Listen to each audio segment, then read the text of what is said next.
যখন ঘ্রাণগুলো ফিকে হয়ে পড়েছে বলে মনে হয়, সুখকর গন্ধগুলো সুবাস হারায় এবং সবকিছু বিস্বাদ লাগতে শুরু করে, তার মানে সম্ভবত আপনার সর্দি হয়েছে। বিবর্তনের ফলে নাক বিভিন্ন জিনিসের ঘ্রাণ গ্রহণের উপযুক্ত হয়েছে, কিন্তু সর্দি এবং অ্যালার্জি অপ্রীতিকরভাবে মনে করিয়ে দেয় যে এটা আপনার রোগ প্রতিরোধ ব্যবস্থারও অংশ, কারণ শ্বাসের মাধ্যমে নেওয়া বাতাসকে নাক পরিশোধন করে, শুষ্কতা কমায় এবং উষ্ণতা বাড়ায়।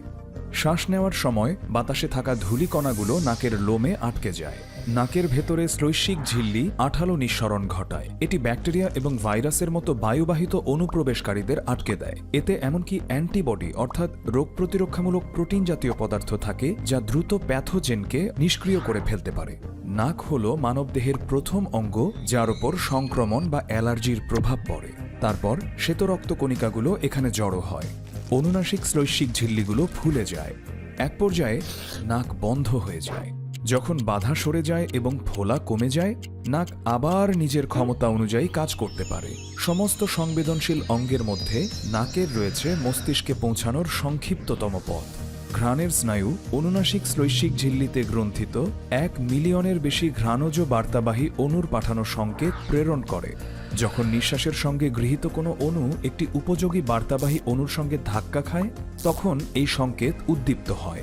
বিশেষায়িত গ্রহিতা থাকার কারণে আমরা বিভিন্ন ধরনের ঘ্রাণকে চিহ্নিত করতে পারি। যখন একই ধরনের বার্তাবাহী অণু একই সময়ে উদ্দীপ্ত হয়, তখন ঘ্রাণ বিশেষভাবে তীব্র হয়। নাক আমাদের কেবল কোনো কিছুর বাজে ঘ্রাণের বিষয়ের সংকেতই দেয় না, সুস্বাদু কোনো কিছু রান্না হলে সেই গন্ধের সময় এটা আমাদের ক্ষুধাকে চাঙ্গা করে তোলে। আর এটি যেহেতু জিহ্বার চেয়ে অনেক বেশি স্বাদ আলাদা করতে পারে, এটা ভালো খাবারকে আরও সুস্বাদু করে তোলে। সিদ্ধান্ত গ্রহণ প্রক্রিয়াতেও নাক অবদান রাখতে চায়। বাসাবাড়ি কিংবা সম্ভাব্য সঙ্গী নির্বাচনের সময় ঘ্রাণ প্রায়ই আমাদের দৃষ্টিভঙ্গিকে ধারণার চেয়ে বেশি প্রভাবিত করে।